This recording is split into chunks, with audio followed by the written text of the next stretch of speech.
നമസ്കാരം. Raf talk ഫുട്ബോളിലേക്ക് അവർക്കും സ്വാഗതം. ഫിഫ വേൾഡ് കപ്പിൽ ഇംഗ്ലണ്ടിനെ സെമി ഫൈനലിൽ നേരിടാനിറങ്ങുന്ന അർജൻറ്റീനയുടെ പ്ലേയിങ് 11 പുറത്തു വന്നിരിക്കുന്നു. നമ്മളിന്ന് രാവിലെ റിപ്പോർട്ട് ചെയ്ത അതുപോലെ തന്നെ സംഭവിച്ചിരിക്കുകയാണ്. അതായത് റോഡ്രിഗോ ഡി പോളിനെ പ്ലേയിങ് 11 നിന്ന് മാറ്റുന്നു, അദ്ദേഹത്തെ ബെഞ്ചിലേക്ക് മാറ്റുന്നു. പകരം ഹൂലിയാനോ സിമിയോണിയെ സ്കലോനി പ്ലേയിങ് 11 ഉൾപ്പെടുത്തിയിരിക്കുന്നു. സോ നമുക്ക് ആ പ്ലേയിങ് 11 നോക്കാം.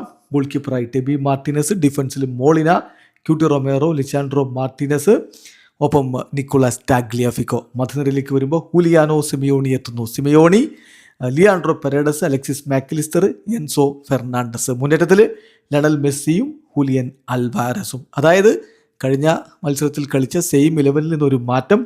റോഡ്രിഗോ ഡി പോളിനെ മാറ്റുന്നു, പകരം ഹൂലിയാനോ സിമിയോണി സ്റ്റാർട്ട് ചെയ്യുന്നു. നമ്മൾ ഇന്ന് രാവിലെ മുതൽ റിപ്പോർട്ട് ചെയ്യുന്ന കാര്യമാണ്. അതിനിടയ്ക്ക് ചില സുഹൃത്തുക്കൾ 5 ഡിഫൻഡർമാരുണ്ടാകും, 3 സെൻറ്റർ ബാക്കുമാരാവും എന്നൊക്കെ പ്രചരിപ്പിച്ചിരുന്നു. പക്ഷേ അതിനൊന്നും ക്രെഡിബിൾ ആയിട്ടുള്ള സോഴ്സിൽ നിന്ന് ഒരു തെളിവുമില്ല. നമ്മൾ നേരത്തെ ലൈവിലും പറഞ്ഞതാണ്. സോ നമ്മൾ പറഞ്ഞ അതുപോലെ തന്നെ സ്കലോനി പ്ലേയിങ് 11 ഇറക്കിയിരിക്കുന്നു. വീഡിയോ അവസാനിക്കുന്നു. ഫുട്ബോൾ ലോകത്തെ കൂടുതൽ വിശേഷങ്ങളുമായി റാഫ് ടോക്സ് കൊണ്ടുവെത്താം.